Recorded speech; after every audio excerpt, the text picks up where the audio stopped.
Hello dear students, class 9th physics के chapter 4 gravitation का next part thrust and pressure. What is thrust? Thrust is just a perpendicular force acting to the surface. ये एक force होता है जो किसी भी सरफेस पर परपेंडिकुलर एक्ट कर रहा है। लाइक ये नोटबुक, इस नोटबुक के ऊपर अगर मैं ऊपर से ऐसे फोर्स लगाऊं तो ये फोर्स जो परपेंडिकुलर फोर्स होगा ऊपर से नीचे की तरफ लग रहा है इस सरफेस के perpendicular. This force is called thrust. The SI unit of this thrust is Newton. क्योंकि ये एक फोर्स ही है, फोर्स की एसआई यूनिट न्यूटन होती है, सो द सेम थ्रस्ट की एसआई यूनिट भी न्यूटन होती है। प्रेशर देखते हैं, प्रेशर होता क्या है।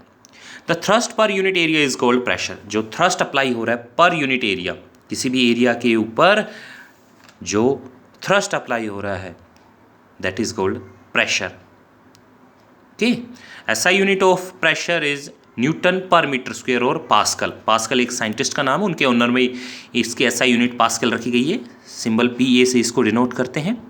न्यूटन पर मीटर स्क्वायर, ये एसआई यूनिट ऐसे बनी है।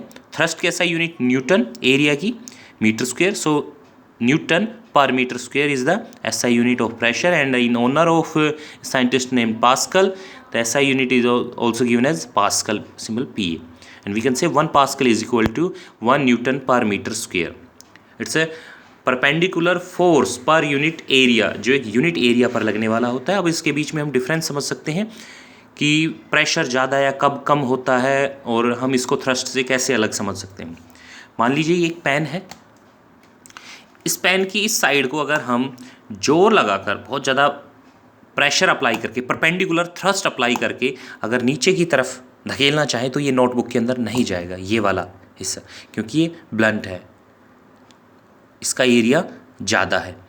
एरिया ज़्यादा होने की वजह से यहाँ पर जो लगने वाला इफेक्ट है, लगने वाला थ्रस्ट है, वो डिक्रीज हो जाता है। ज़्यादा एरिया में लगने की वजह से प्रेशर कम हो जाता है। बट दूसरा जो कॉर्नर है, दूसरा जो एंड है इसका, वो शार्प है। अगर उसको हम सेम फोर्स लगाकर नीचे की तरफ प्रेस करेंगे तो प्रेस करने के कारण वो हिस्सा कुछ ना कुछ इससे नोटबुक के पेज में एम्बेडेड हो जाएगा, just because of the sharp tip.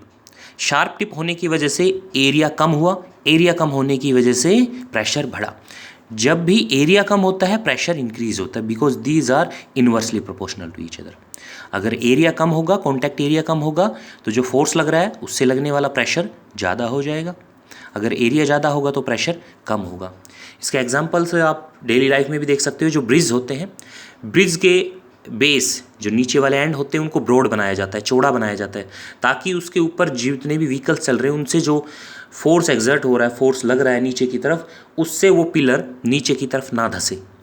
अगर उन ब्रिज के बेस को नैरो कर दिया जाएगा तब वो अर्थ के अंदर धंस जाएंगे नीचे, क्योंकि एरिया कम होने से प्रेशर बढ़ जाता है। अब आपके स्कूल बैग के स्ट्रिप्स को देखिए।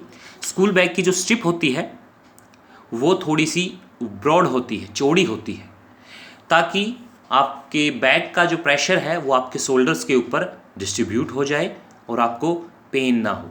वरना अगर उसकी स्ट्रिप को शार्प कर दिया जाएगा तो उसको आप होल्ड नहीं कर पाओगे ठीक से।